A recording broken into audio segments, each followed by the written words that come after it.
Assalamualaikum warahmatullahi wabarakatuh. Tetap semangat. Kita kembali dengan Pak Dedi dalam ilmu kimia. Untuk kali ini, kita akan coba membahas materi mengenai kimia dalam kehidupan.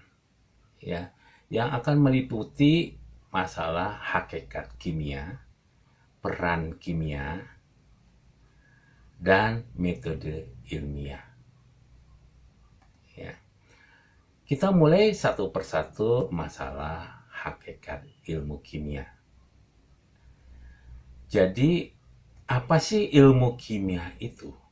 Jadi, ilmu kimia itu dikembangkan berdasarkan eksperimen, penemuan-penemuan, diuji coba. Untuk apa? Ini tidak lain adalah untuk menjawab pertanyaan-pertanyaan apa, mengapa, dan bagaimana gejala-gejala alam. Ya, banyak sekali gejala-gejala alam. Misalnya saja kita lihat kenapa banjir, kenapa terjadi tanah longsor. Tetapi di dalam ilmu kimia ini yang kita bahas adalah ya lebih terfokus pada komposisi struktur. Ya, komposisi struktur. Kemudian juga sifat perubahan dan energetika, jadi energi yang ada di dalam ya, karena semua itu mempunyai suatu energi, ya, mempunyai suatu energi. Ya. Dan apa yang menjadi peran kimia dalam kehidupan sehari-hari? Yaitu peran kimia dalam bidang fisika dan biologi. Jadi ada kaitannya antara ilmu fisika dan ilmu biologi. Fisika dan biologi. Kalau kita coba satu persatu di dalam ilmu fisika, dalam bidang fisika, penemuan cairan kristal ini oleh ahli kimia dimanfaatkan oleh ahli fisika untuk membuat layar kalkulator atau layar komputer. Ini Anda bisa lihat layar komputernya, ini yang dibuat dengan LCD. Liquid Crystal Display. Jadi zaman sekarang TV-TV sudah menggunakan LCD, ya. Jadi liquid, jadi dia mempunyai layar datar, ya. Kalau dulu kita gunakan dengan layar-layar cembung. Kemudian, ya, kalau kita lihat dari biologi adalah ini rekayasa genetika DNA, deoxyribonucleic acid. Jadi perkembangan daripada tubuh manusia dan sebagainya ini dipelajari dalam ilmu biologi.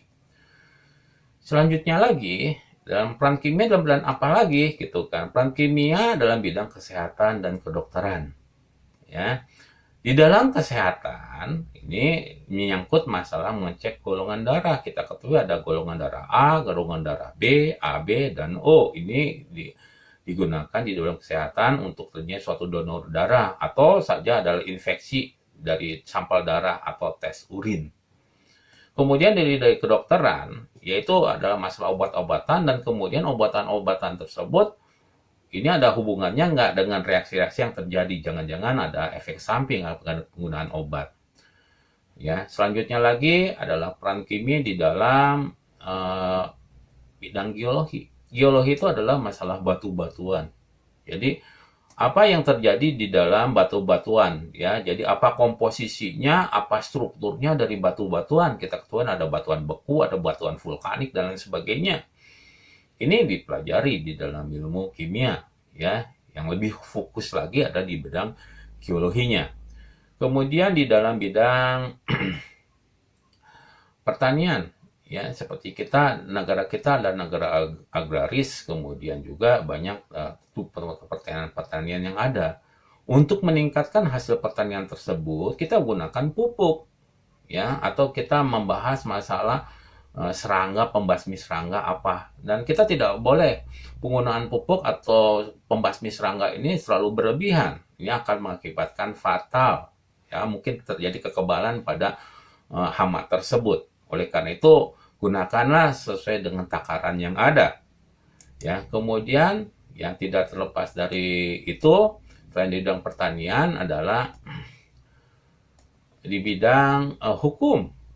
Ya, jadi tidak hanya kimia itu berhubungan dengan ilmu-ilmu sains, ya, ilmu-ilmu non sains pun ya non eksak itu masih kita berhubungan.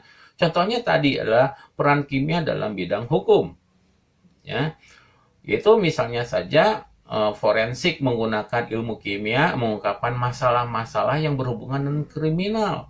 Misalnya saja ada orang yang terciduk karena narkoba. Sudah berapa lama narkoba itu digunakan? Ya, sudah berapa lama narkoba itu digunakan? Oleh karena itu bisa digunakan sampel daripada rambut. Di situ bisa kita terdeteksi ya, terdeteksi berapa lama dan menggunakan obatnya seperti apa. Ya, dari misalnya saja dengan tes DNA-nya. Kemudian juga kita bisa lihat kimia di dalam bidang ekonomi. Ya, ekonomi. Apa hubungan dengan ekonomi? Jadi kalau dengan ekonomi, barang-barang hasil produksi seperti makanan, itu mempunyai nilai tambah barang tersebut apabila kita misalnya menggunakan proses pewarnaan atau pengawetan. Kita lihat di sini bahwa ini namanya rainbow cake yang warnanya begitu menggiurkan sehingga orang membuat nafsu makan semakin tinggi. Kalau semakin nafsu makan semakin tinggi, maka kita ingin sekali memakan dan ingin membelinya. Makanya dikatakan di sini ini adalah untuk meningkatkan, ada nilai tambahnya. Selanjutnya kita coba lagi adalah metode ilmiah. Metodenya apa yang kita gunakan? Ya, metode ilmiah itu sendiri kita harus ketahui, ya, adalah suatu cara yang sistematis yang digunakan oleh ilmuwan untuk memecahkan masalah. Jadi sistematik, nggak sembarangan. Ada tahapan-tahapan yang harus dilaluinya. Apa langkah-langkah daripada sistematik? Itu rumusan masalah. Ini masalahnya masalah apa? Sekarang ini adalah masalahnya COVID-19, virus 19. Ini permasalahannya. Lalu kita mulai berpikir, bagaimana kita coba gitu kan mencarikan suatu penyembuhan dengan cara berbagaimana caranya. Ya.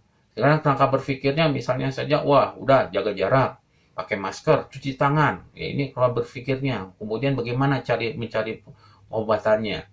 Kemudian dugaannya apa? Hipotesis. Kemudian pengujian hipotesis. Hipotesis dugaan-dugaannya harus diuji kebenarannya. Sampai berapa persen keberhasilannya. Baru kita menimbulkan sambil kesimpulan. Jadi obat apa yang cocok untuk menangani masalah virus corona. Ya. Sekarang ya, metode ilmiahnya apa sih? Metode ilmiah yang kita akan gunakan adalah metode ilmiah ya mengembangkan ilmu pengetahuan. Jadi ilmu yang didapat ini kita kembangkan, kita padukan satu dengan lain untuk memecahkan suatu masalah ya dalam kehidupan sehari-hari. Ya, setelah kita memecahkan kehidupan sehari, kita menguji ulang hasil penelitian sehingga didapatkan kebenaran yang objektif. Itulah kimia dalam kehidupan sehari-hari kita. Mudah-mudahan ilmu ini bermanfaat untuk kalian semua. Saya ucapkan terima kasih atas perhatiannya. Assalamualaikum warahmatullahi wabarakatuh.